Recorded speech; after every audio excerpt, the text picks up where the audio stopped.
Halo guys, apa kabar? Mimin doain yang setia nonton video dari channel Mimin selalu sehat dan dimudahkan rezekinya. Amin. Di kesempatan kali ini, Mimin akan membahas alur cerita film yang berjudul Snake Eyes.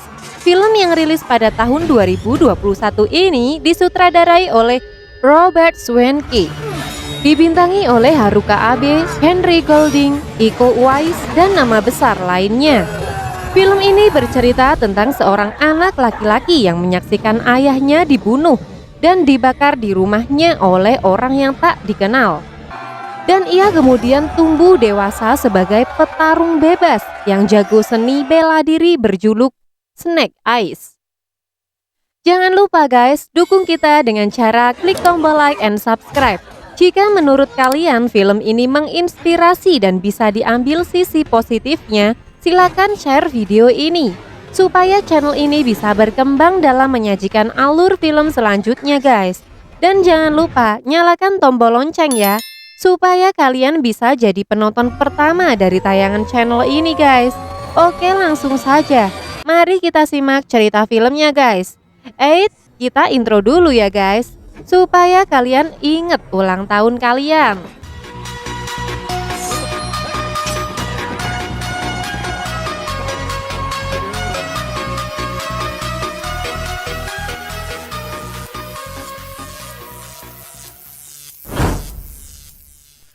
Di hari yang cerah, seorang ayah mengajak anaknya jalan-jalan di hutan.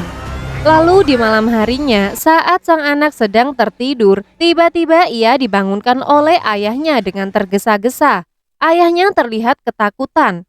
Dia menyuruh anaknya untuk segera bersembunyi, dan di balik pintu sang anak melihat ayahnya yang ditemui oleh sekelompok orang bersenjata. Orang-orang itu mengancam sang ayah dan berniat untuk membunuhnya. Salah satu orang yang menyuruh ayahnya bermain dadu, jika dia kalah maka mereka akan membunuhnya. Sang ayah lalu melempar 2 dadu dan muncullah angka paling kecil, yaitu angka 2. Atau dengan istilah Snake Eyes. Akibatnya orang itu langsung menodongkan pistol ke arah kepala sang ayah. Sang anak yang marah mencoba menyelamatkan ayahnya. Namun akibatnya malah dia dikejar oleh para penjahat itu. Dia pun berlari keluar rumah. Di balik semak-semak, sang anak melihat suara tembakan yang berarti ayahnya telah meninggal. Ia juga melihat rumahnya dibakar habis oleh para penjahat itu. Mulai saat itu, sang anak merasa marah dan dendam kepada orang-orang yang telah membunuh ayahnya. 20 tahun kemudian, anak ini telah dewasa. Saat ini ia menggunakan namanya dengan panggilan Snake Eyes untuk mengingat momen kematian ayahnya. Snake Eyes terlihat sedang ikut bertarung di arena pertarungan. Ia bertarung melawan seorang yang berbadan lebih besar darinya. Namun dengan kecerdasannya yang mampu mengalahkannya. Seusai pertandingan, Snake Eyes ditemui oleh seseorang yang bernama Kenta. Dia mengaku telah melihat penampilan Snake Eyes sejak lama. Kenta tertarik dengan kemampuan Snake Eyes. Dia ingin merekrut Snake Eyes untuk bekerja dengannya. Awalnya Snakers menolak karena ia tidak mengabdi kepada siapapun. Namun ternyata Kenta mengaku kalau dia tahu semua masa lalu Snake Eyes. Kenta pun mengaku mengetahui siapa pembunuh ayahnya. Karena tujuan hidup Snake yang selama ini yaitu untuk mencari siapa pembunuh ayahnya, akhirnya Snake Eyes pun bersedia membantu Kenta guys. Keesokan harinya, seperti biasa, Snake Eyes bekerja di pelabuhan. Ia bertemu dengan rekan kerjanya yang bernama Tommy. Ternyata mereka bekerja untuk mafia yang menyelundupkan senjata di dalam perut ikan salmon. Saat sedang bekerja, Snake Eyes dipanggil oleh Tommy. Dia menyebut bosnya ingin mengumpulkan semua anak buahnya karena ada hal penting yang ingin disampaikan. Setelah semuanya berkumpul, tidak disangka bosnya malah membrogol Tommy dan menyebut kalau Tommy adalah pengkhianat. Dia ingin mengeksekusi Tommy. Tiba-tiba datang seorang yang membuat semua orang membungkuk. Dia adalah bos besar yang datang dari Jepang dan ternyata orang itu adalah Kenta. Kenta mengenal Tommy. Tommy pun mengenal Kenta. Kenta menyebut kalau Tommy adalah salah satu orang penting. Untuk apa Tommy itu kerja di tempat itu? Kenta mengetahui kalau kami selama ini menjadi mata-mata dan ingin membunuh dirinya. Kenta lalu menyuruh Snake Eyes untuk membunuh Tommy sebagai tanda kesetiaan. Snake Eyes pun bimbang. Ia menatap wajah Tommy dan hendak menembak kepalanya. Namun ternyata Snake Eyes tidak kuasa. Dia pun menolak untuk membunuh Tommy. Snake Eyes malah membantu Tommy untuk kabur, guys. Snake Eyes dan Tommy mereka berdua bekerja sama dan bertarung melawan pasukan mafia yang ada di sana. Setelah melepaskan borgol di tangan Tommy, mereka berdua berlari mengejar Kenta yang kabur menaiki truk. Namun, mereka kembali dihadang pasukan mafia dan kini jumlahnya semakin banyak. Namun ternyata, Tommy memiliki kemampuan bela diri yang luar biasa. Mereka berhasil melumpuhkan musuh-musuh satu persatu. Setelah itu, mereka berdua langsung kembali mengejar Kenta. Saat Snake Eyes akan mengajak Tommy menaiki perahu, Tommy malah berlari mengejar Kenta. Tommy dan Kenta pun bertarung satu lawan satu. Tak lama Snake Eyes membantu Tommy. Tiba-tiba muncul puluhan anak buah Kenta mengepung mereka. Snake Eyes pun mengajak Tommy masuk ke dalam truk. Lalu anak buah Kenta ramai-ramai menusuk truk itu dengan pedang. Namun beruntung, Tommy bisa menjalankan truk mundur untuk menghindar dari mereka. Tak lama polisi datang ke tempat itu. Tommy dan Snake Eyes pun selamat. Namun Snake Eyes terluka tertusuk pedang. Dia pun pingsan tak sadarkan diri. Setelah siuman, Snake Eyes kaget karena saat ini dia berada di dalam pesawat. Tommy yang saat ini sudah mencukur brengosnya menemui Snake Eyes dan berterima kasih karena Snake Eyes telah menyelamatkan nyawanya. Tommy bertanya kenapa Snake Eyes mendapatkan nyawanya. Snake Eyes pun menjawab kalau dia melihat kehormatan di dalam mata Tommy. Di sini Tommy berkata kalau dia dan Kenta saudara sepupu. Mereka berdua adalah calon pemimpin klan ninja Arashika. Namun Kenta yang tamak tidak terima jika ternyata Tommy lah yang dipilih untuk menjadi pemimpin klan nantinya. Oleh sebab itu, Kenta berkhianat dan pergi meninggalkan klan hingga saat ini Kenta yang sakit hati masih berusaha untuk menghancurkan klan Arashika. Itulah sebabnya Tommy menyamar dan mengincar keberadaan Kenta untuk menghentikannya. Lalu Tommy mengajak Snake Eyes pergi ke Tokyo, ke dalam markas besar ninja Arashika. Di depan gerbang, mereka bertemu dengan Akiko. Dia adalah ninja senior di sana. Tommy mengajak Snake Eyes bertemu dengan pemimpin klan Arashika saat ini. Dia adalah nenek Tommy yang bernama Sen. Sen berterima kasih kepada Snake Eyes yang telah menyelamatkan nyawa Tommy. Di sini Tommy berkata kepada neneknya kalau dia ingin merekrut Snake Eyes menjadi anggota keluarga ninja Arashika. Akiko yang mendengarnya merasa keberatan karena Snake Eyes adalah orang asing dan keputusan mengajak orang asing menjadi bagian dari klan adalah sangat berbahaya. Namun kami bersikeras ingin merekrut Snake Eyes karena dia butuh kesatria seperti Snake Eyes untuk bertarung di sisinya. Tommy menjelaskan kalau kekhawatiran Akiko akan terjawab nanti jika Snake Eyes berhasil melewati 3 tantangan sebelum resmi menjadi anggota klan ninja Arashika. Sen lalu menjawab, jika Snake Eyes bisa lulus di 3 ujian, nanti maka dia bisa menjadi bagian cari klan Arashika. Snake Eyes lalu bertanya, kenapa Tommy ingin mengajaknya menjadi bagian dari keluarga ninja Arashika.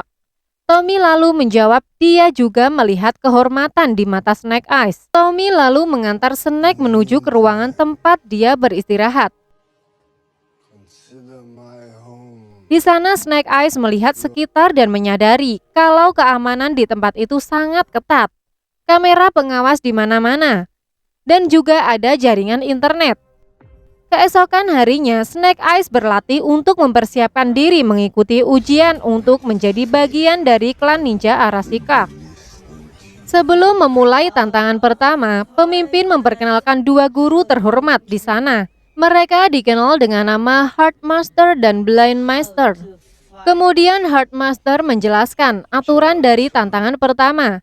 Jadi Heartmaster dan Snake Eyes akan sama-sama membawa sebuah mangkuk berisi air. Snake Eyes bertugas untuk mengambil mangkuk Heartmaster tanpa menjatuhkan air yang ada di mangkuk sedikit pun. Snake Eyes hanya memiliki 4 kali kesempatan untuk tantangan pertama. Pada 3 kali kesempatannya, Snake Eyes berusaha mengambil mangkuk tersebut dengan cara menyerang Heartmaster. Namun ia selalu gagal. Sampai akhirnya ia teringat pada pesan Tommy sebelumnya, bahwa ia harus menurunkan egonya. Akhirnya dia meminta mangkuk yang berisi air itu dengan cara baik-baik kepada Heartmaster. Dan itu adalah kunci dari tantangan tersebut, guys. Pada malam harinya, Heartmaster dan Blind Master membuat perayaan kecil untuk Tommy sebagai calon pewaris klan. Tommy diprediksi sebagai garis keturunan terakhir dalam klan sehingga sejak kecil ia sudah dipersiapkan untuk menjadi seorang pemimpin. Tommy pun berkata bahwa saat mendapatkan tahta tersebut, ia ingin Snake Eyes menjadi kesatria sekaligus orang kepercayaannya. Setelah perayaan itu, Snake Eyes meminjam sepeda motor dengan alasan untuk jalan-jalan. Padahal ia pergi untuk menemui Kenta. Jadi terungkap bahwa Snake Eyes dan Kenta ternyata telah bekerja sama untuk mengelabui Tommy. Padahal kini Snake Eyes telah berhasil mendapatkan kepercayaan dari Tommy. Misi selanjutnya adalah Snake Eyes harus mengambil sebuah artefak berharga bernama Permata Matahari yang tersimpan di halaman kastil. Setelah berhasil, barulah Snake Eyes akan bertemu dengan pembunuh ayahnya. Keesokan harinya, Snake Eyes bertemu dengan Tommy di halaman kastil. Di sana Tommy sedikit menceritakan tentang permata matahari berharga yang dilindungi oleh generasi ke generasi. Bahkan hanya anggota keluarga klan yang memiliki akses untuk mengambil permata tersebut. Kemudian Tommy memberikan sebuah pedang bernama Morning Light untuk Snake Eyes sebagai hadiah karena telah melewati tantangan pertama. Pada malam harinya nih guys, Snake Eyes memutuskan untuk menyusuri kawasan permata sekaligus melihat keadaan sekitar. Dengan tak diduga, di sana ia dipergoki oleh Akiko yang sudah menaruh kecurigaan kepada Snake Eyes sejak awal. Bahkan keesokan harinya, mereka berdua pun saling menyerang satu sama lain.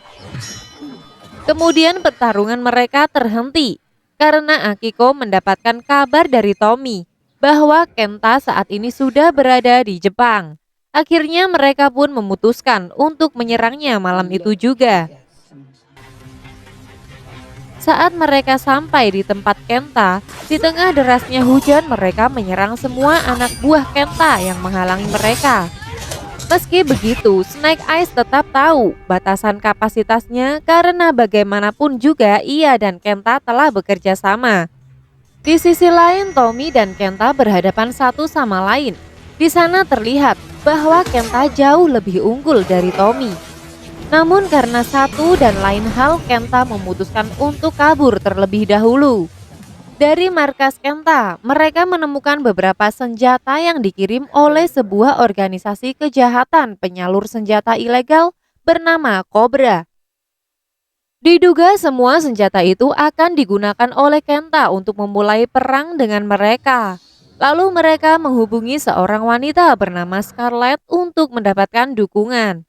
Scarlet adalah anggota unit kontra terorisme global elite yang sangat ahli. Oleh sebab itu, bantuan dari Scarlet akan sangat membantu mereka.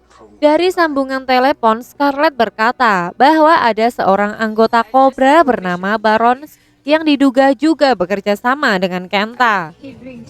Mengetahui semua itu, malam itu juga Snake Eyes kembali pergi menemui Kenta. Akiko yang masih curiga kepada Snake Eyes lalu pergi membuntuti Snake Eyes dari belakang. Namun sayang, Snake Eyes mengetahui kalau ia dibuntuti oleh Akiko, dan Snake Eyes pun berhasil kabur darinya. Setelah sampai di markas Kenta, Snake Eyes ketemu dengan Barons di sana. Snake Eyes berkata bahwa ia tak menduga kerjasama itu melibatkan organisasi internasional yang sangat berbahaya. Namun Barons berkata bahwa mereka bertiga saling menguntungkan dalam kerjasama itu, di mana Kenta ingin menguasai klan. Cobra membutuhkan permata tersebut dan Snake Eyes menginginkan pembunuh ayahnya. Jadi Barons merasa tidak akan ada yang dirugikan dalam kerjasama tersebut. Keesokan harinya Snake Eyes menjalani tangan kedua. Kali ini yang akan memberikan tantangan adalah Blind Master. Kemudian Blind Master memberikan sebuah cahaya dan meminta Snake Eyes untuk mengikuti cahaya tersebut, di mana cahaya itu kemudian membawa Snake Eyes ke masa lalunya, saat hari di mana kematian ayahnya. Kemudian ia melihat ayahnya dan meminta maaf karena tidak bisa melindunginya saat itu. Namun ayahnya berkata bahwa keselamatan putranya adalah yang utama. Setelah itu, Snake Eyes tiba-tiba kembali ke hadapan Blind Master. Lalu Blind Master menjelaskan bahwa tantangan itu digunakan untuk mengetahui kelemahan diri sendiri. Setelah kembali ke kamarnya, Snake Eyes didatangi oleh Akiko. Di sana Akiko langsung meluapkan unek-unek dalam hatinya yang mencurigai Snake Eyes. Lalu Snake Eyes menyampaikan kepada Akiko. Ia mengatakan semuanya tentang masa lalunya yang sangat kelam dan Snake Eyes pun tidak bisa mengatakan apapun soal kerjasamanya dengan Kenta. Dan ia berharap bisa menyelesaikan tantangan ketiga agar bisa menjadi bagian dari klan ninja Arashika. Keesokan harinya, Snake Eyes menjalani tantangan ketiga. Pada tantangan itu, Snake Eyes disuruh turun ke sebuah lubang oleh Blind Master, di mana lubang itu dipenuhi oleh beberapa ular raksasa yang mana ular raksasa itu tidak akan memakan orang yang hatinya murni dan suci. Akhirnya Snake pun turun dan berusaha untuk menenangkan hatinya agar tidak dimakan oleh ular itu. Begitu berhasil menenangkan hatinya, Snake Eyes merasa sudah puas, sehingga ular-ular itu pun langsung menyerangnya. Akiko tidak tega melihatnya. Lalu ia memutuskan untuk menolong Snake Eyes. Setelah Snake Eyes selesai melewati tantangan ketiga, lalu pemimpin klan menyampaikan kepada mereka, terutama kepada Akiko, karena mereka telah merusak tantangan tersebut. Lalu Snake pun mengaku hatinya dipenuhi oleh dendam pada pelaku pembunuh ayahnya. Karena hal itulah ia gagal dalam tantangan ketiga. Setelah mengatakan pengakuan itu, Snake Eyes menemui Tommy. Ia meminta maaf karena tidak jujur dari awal kepadanya. Namun sekarang ia akan membuktikan kesetiaannya pada Tommy dengan sama-sama melukai tangan mereka dan berjabat tangan. Hal itu ternyata hanyalah jebakan untuk Tommy agar Snake Eyes bisa mendapatkan darahnya untuk akses masuk ke dalam permata matahari. Dan benar saja guys, setelah mendapatkan darah dari Tommy, ia bisa membuka akses permata matahari. Dan setelah mendapatkan permata matahari, Snake Eyes berencana kabur dari tempat itu. Namun sayangnya, ia dipergoki oleh Akiko yang tidak percaya bahwa mereka telah dikhianati oleh Snake Eyes. Namun Akiko tetap tidak berhasil menghentikan Snake Eyes dan ia pun berhasil kabur dari tempat itu. Setelah itu, Snake Eyes menemui Kenta dan menyerahkan permata itu. Kejadian itu membuat Tommy sangat kecewa dan sangat marah kepada Snake Eyes. Lalu Tommy dan Akiko langsung bergerak untuk memburu Snake Eyes untuk membunuhnya. Setelah menyerahkan permata matahari kepada Kenta, Snake Eyes bisa bertemu dengan pembunuh ayahnya yang selama ini ia cari. Dan ternyata orang itu diperintahkan oleh Cobra untuk membunuh ayahnya. Setelah mendengar hal itu, Snake memilih untuk melepaskan orang tersebut dan menghentikan Kenta dan Baronet. Di perjalanan, ia dikejar oleh Tommy dan Akiko, di mana mereka yang terlanjur marah kepada Snake Eyes dan berniat untuk membunuh Snake Eyes. Padahal saat ini Snake Eyes sudah ada di pihak mereka. Namun Akiko dengan cepat menyadari hal itu dan berusaha menyampaikan kepada Tommy. Namun Tommy tetap tidak percaya dengan Snake Eyes karena ia sudah terlanjur marah dan akan tetap membunuhnya.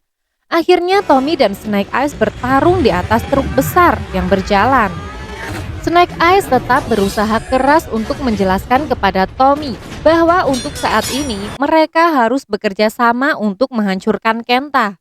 Dan akhirnya Tommy pun percaya dengan Snake Eyes dan mau bekerja sama dengannya. Tak lama kemudian, Kenta dan Barons pun tiba di kastil dengan permata itu. Mereka bisa menyerang apapun yang mereka mau. Itu alasan permata itu sangat berharga dan dilindungi oleh klan ninja agar tidak jatuh di tangan yang salah, guys. Kemudian para ninja dikerahkan oleh Heartmaster untuk menghentikan Kenta. Sementara Blind Master bertugas untuk melindungi pemimpin klan. Beruntung saat itu Scarlet tiba di saat yang tepat, sehingga ia bisa langsung membantu Heartmaster dan Blind Master. Setelah itu Scarlet pun melawan Baron dengan salah menodongkan senjata. Di sana Scarlet terpojok karena Baron membawa begitu banyak pasukan. Di saat yang sama, Kenta memilih untuk langsung menyerang pemimpin. Dengan permata itu, dia yakin bisa menguasai klan Arashikage dengan mudah. Setelah berhasil memojokkan pemimpin, Barons pun meminta permata itu pada Kenta sesuai dengan perjanjian mereka. Namun sayangnya, Kenta malah berkhianat kepada Barons dan menyerangnya.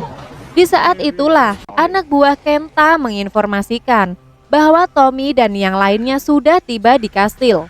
Karena pengkhianatan Kenta, Barons terbalik dan memutuskan untuk berpihak pada klan ninja Arashikage. Lalu mereka semua bekerja sama untuk sama-sama menghentikan Kenta. Di saat itulah pertarungan semakin seru, guys. Sampai akhirnya hanya Kenta dan beberapa anak buahnya yang masih tersisa. Kesempatan itu lalu digunakan oleh mereka untuk langsung menyerang Kenta. Namun sayangnya, ternyata pemegang permata itu akan kebal dari semua serangan. Mengetahui hal itu, kemudian pemimpin menjatuhkan bom asap agar mereka bisa berpencar tanpa diketahui oleh Kenta. Dengan kerjasama mereka, permata itu pun lepas dari tangan Kenta dan berhasil diambil oleh Tommy. Saat itu Kenta memanfaatkan untuk kabur dari tempat itu. Namun ia dikejar oleh Snake Eyes dan mereka pun bertarung.